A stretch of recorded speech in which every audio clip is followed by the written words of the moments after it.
Estamos de volta com Roda de Mulheres e no programa de hoje falando sobre relacionamentos abusivos. No bloco anterior, nós estávamos falando sobre essa questão das mulheres que elas não conseguem se separar dos seus agressores e tem toda uma questão emocional aí, né? Eu gostaria que você falasse mais sobre esse assunto. Como eu vinha dizendo, né? Não é só emocional, é óbvio, porque o subjetivo e o objetivo, eles estão relacionados em tudo. Então, assim, objetivamente falando, essas mulheres, elas têm uma vida, né? A gente precisa fazer um recorte também, né? De classe social, de raça, de toda uma situação enfrentada, onde é que essas mulheres vivem, na periferia. A grande maioria das mulheres que denunciam, que tem processo no juizado, né? Falando aqui do meu lugar de fala, do meu lugar de trabalho. Então, tem essa questão religiosa que é muito forte, tem essa questão dos filhos, tem essa questão da dependência, que também é econômica, que a gente não pode negar, mas que não é só, porque tem muita mulher que chefia a família. Mas, Jorge, você não acha também... Assim tá nessa situação, né? Mas você não acha também que essa dependência que se tem emocional não depende muito de classe? Porque, assim, eu te digo assim porque eu conheço pessoas que são independentes financeiramente e, no entanto, têm uma dependência emocional muito forte como agressor. Não, quando eu falei de classe, eu estou fazendo aqui um perfil das mulheres atendidas lá no juizado, né? Infelizmente, a violência contra a mulher ela é democrática no pior sentido, mas ela é vivenciada, né, de formas diferentes por mulheres diferentes. Quando a gente fala em mulher, a gente sempre tem que botar no plural, né? Porque uma coisa é a mulher branca, classe média, que está lá num bairro mais abastado, outra coisa é a mulher que está na periferia. É claro que ela passa também por essa situação, mas a maneira que ela vai lidar com isso, os acessos, né, que ela vai ter. Enfim, mas essa dependência emocional, realmente, ela é um grande gargalo, assim, é um grande nó. E é um desafio para nós que somos profissionais, para nós que somos feministas, né, desconstruir. Porque, como a gente estava conversando antes do programa começar, são séculos, né, são muitos anos de patriarcado, de dominação masculina. Né? Houve um tempo que mulher nem existia, né? Mulher era o quê? Nem o contrário de homem era, nem existia. O homem, até um dia desse, até agora, a gente lendo na literatura, as pessoas ainda usam, né? Os autores, o homem como ser humano, né? Exato. Quando, na verdade, somos mulheres, são homens e somos seres humanos. É que nem quando eu vou explicar para o João, meu filho de 7 anos, né? Que eu vou falar, quando nos livros fala assim, o homem, ele não entende. Mas aí, sempre quando tem essa parte no livro e fala assim, o homem, eu digo, a pessoa, né? A pessoa independente, homem ou mulher.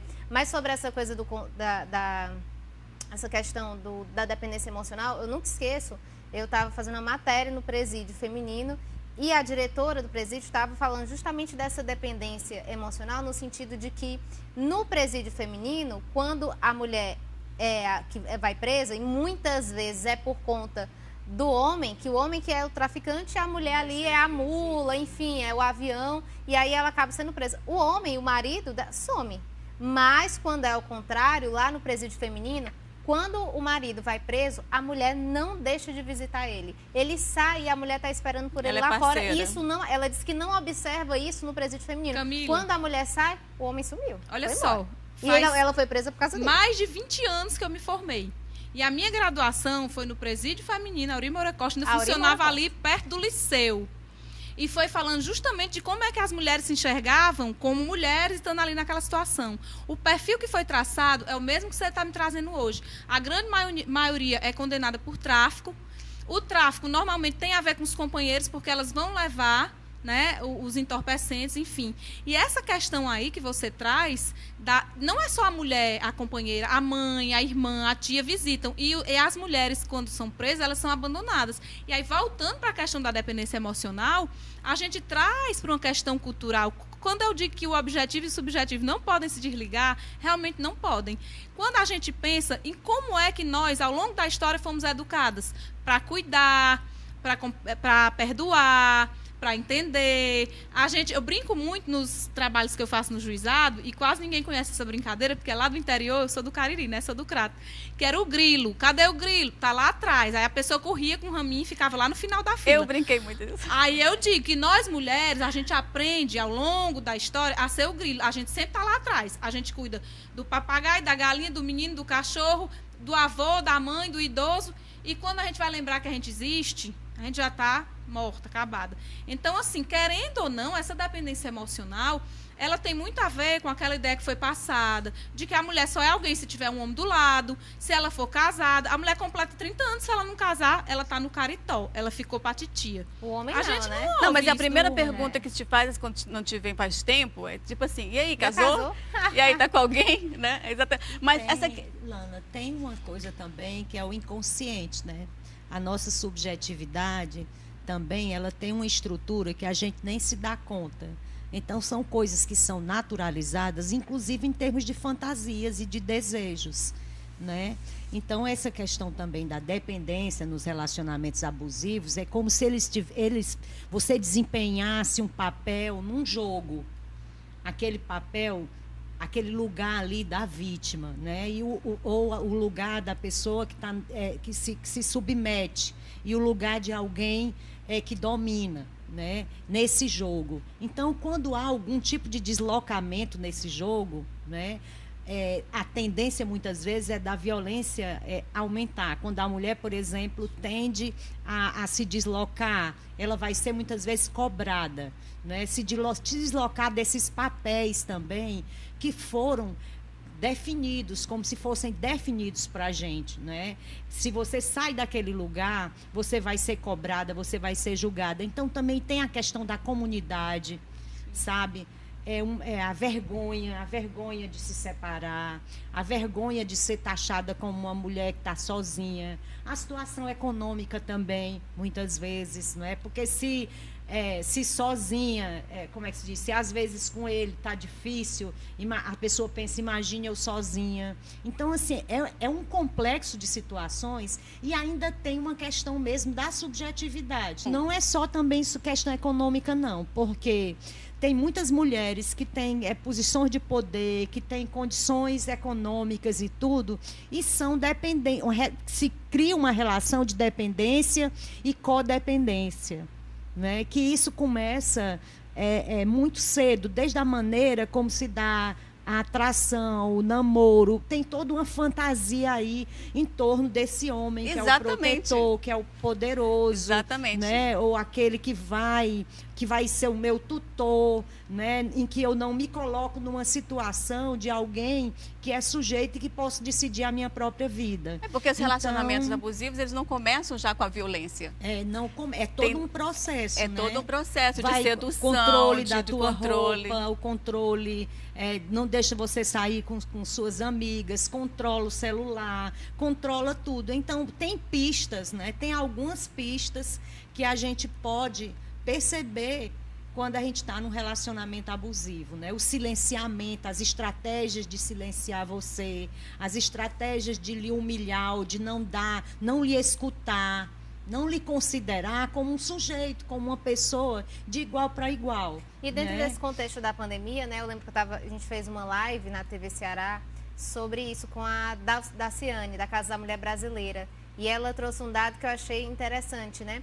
Que muitas vezes essa violência que aumentou durante o período da pandemia, não é que ela não existisse antes, né? Já, assim, por mais que o estresse fosse muito maior e que a sobrecarga fosse maior, o homem que não tinha essa tendência de ser agressivo, tipo, se separou, tanto que o número de divórcios, por exemplo, aumentou também. Mas o homem que já tinha essa característica de violência, né?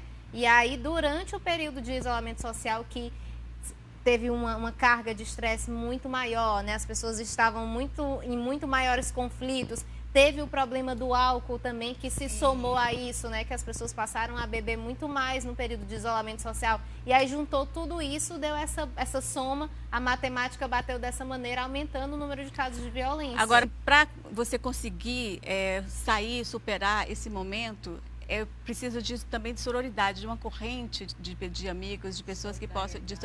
Exatamente. Nós temos o depoimento da escritora Cadantas, que ela fala exatamente sobre isso. Vamos ver? Olá, eu me chamo Cadantas, eu sou autora do livro Boca de Cachorro Louco, que reúne registros de um relacionamento abusivo que eu vivi. É uma obra autobiográfica que foi escrita quando eu estava vivendo esse relacionamento abusivo.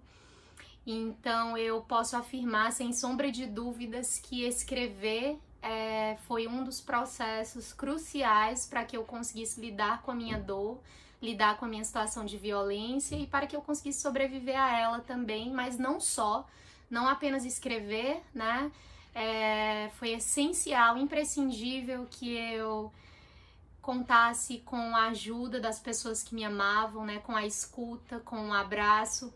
Infelizmente, na época em que eu estava vivenciando esse relacionamento abusivo, eu não procurei ajuda de um profissional de saúde, mas é algo que, se eu tivesse feito, eu tenho certeza que teria me ajudado bastante. E o que foi fundamental para eu sobreviver a esse processo, né, e retomar a minha vida, pôr um ponto final nesse relacionamento abusivo, voltar a ter saúde, beleza, autoestima, foi poder contar com o apoio das pessoas que me amavam, que nunca desistiram de mim. Então a gente precisa ter essa rede de apoio formada por outras mulheres, principalmente, que nos escutem, que nos abracem, que nos ofereçam conforto e que saibam também nos orientar e nos apoiar quando nós precisamos, né, contar com outro tipo de ajuda, como a ajuda dos profissionais de saúde, a ajuda dos profissionais de segurança pública, quando sofremos violência, né, física, enfim. Então eu acho que, acima de tudo, não estar sozinha nesse momento foi o que me trouxe até aqui, né? Até este exato instante em que posso gravar esse vídeo e dizer que hoje estou viva, estou bem e que sobrevivi a um relacionamento abusivo. Maravilha, hein? Maravilha. Ela conseguiu transformar a dor dela em arte e conseguiu colocar aquilo tudo no livro. Eu acho muito interessante. E ela falou uma coisa que também eu acho que é importante, que a gente estava falando antes, que é essa corrente que se faz e de não julgar, como a Zenilce própria falou, né? Não julgar o outro porque está passando por aquilo, né? E realmente ser um elo de apoio ali para que aquela pessoa possa conseguir sair daquele tipo de relação. E não só não julgar, como não minimizar, né? Porque às vezes a pessoa te procura como apoio e você diz, não, mulher, acho que não foi tudo isso, não, acho que não foi bem por aí, né? A sociedade é especialista, inclusive, em minimizar os problemas de nós, mulheres, né? Minimizar uma situação de violência, seja ela física, verbal, ou, enfim, o que é que você fez para ele agir dessa maneira? Inclusive, na questão do estupro, né? Enfim, a pessoa foi estuprada e ela ainda é julgada. Tem certeza que tu estava vestindo uma roupa adequada, né? Agora, essa coisa que você está falando aí, né, da escuta, da mulher ter o apoio, como é importante a rede nessa perspectiva do acolhimento, porque nem toda mulher tem esse apoio. Aí eu trago sempre para a minha experiência de trabalho, né? Muitas das mulheres que eu atendo, elas não têm um apoio familiar.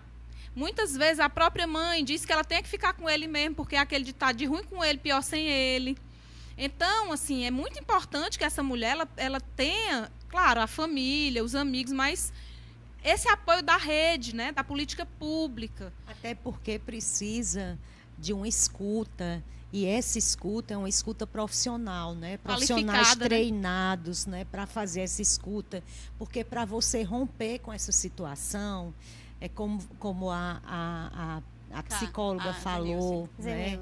Para você romper com essa situação é preciso um trabalho, é preciso que seja feito um trabalho, né? Um trabalho interno também, né? Você se deslocar daquela posição de vítima, de uma situação de submissão, né? Como é que você se colocar na posição de sujeito, né? Sair dessa situação de dependência emocional. Então, não é fácil sair de uma situação dessa. É preciso um trabalho emocional. Por isso que precisa dos profissionais, né, que fazem essa escuta, para você ir, como mulher, você ir elaborando isso, para que você não... mais na frente, você não acabe se envolvendo novamente numa outra situação, porque às vezes tem ciclos, né? Tem ciclos que se repetem, você sai de uma situação, padrões que se repetem e que tem a ver com a história de vida. Por tem isso a ver com a história de vida de da cada mulher brasileira é tão importante, né? E a gente fez uma série aqui na TV Ceará, e a personagem, que foi uma das personagens do VT, que era sobre violência contra a mulher, ela falou justamente isso. Ela foi abusada quando era criança pelo padrasto, então parece que o agressor, ele identifica essa fragilidade, né? Porque ela disse que foi abusada pelo padrasto quando era criança, e o marido dela, que foi muito jovem, inclusive, que ela casou para sair de casa, com 15 anos, o marido dela, quando ela casou, era outro abusador. Quer dizer, Então, inclusive, lá na Casa da Mulher Brasileira, o promotor falou, né, que é como se o agressor conseguisse identificar também essa fragilidade da mulher que já foi abusada, ela já tem ali como se fosse uma aura de fragilidade, onde ele sabe que ele vai conseguir dominar, né? Inclusive, a situação de violência foi tão grande durante mais de 10 anos, só depois de 10 anos que ela decidiu denunciar e depois de uma fuga que ela fugiu pelo telhado de casa, né? Ou seja, foi um ciclo que se repetiu e drasticamente. Mas assim. é sempre importante, fica a dica, né? Para estar passando por esse tipo de relacionamento, procure ajuda, né? Procure um acolhimento, procure ajuda. Não se sinta pequena, a culpa não é sua, né? E você vai sempre encontrar uma saída para isso. A gente volta no próximo bloco.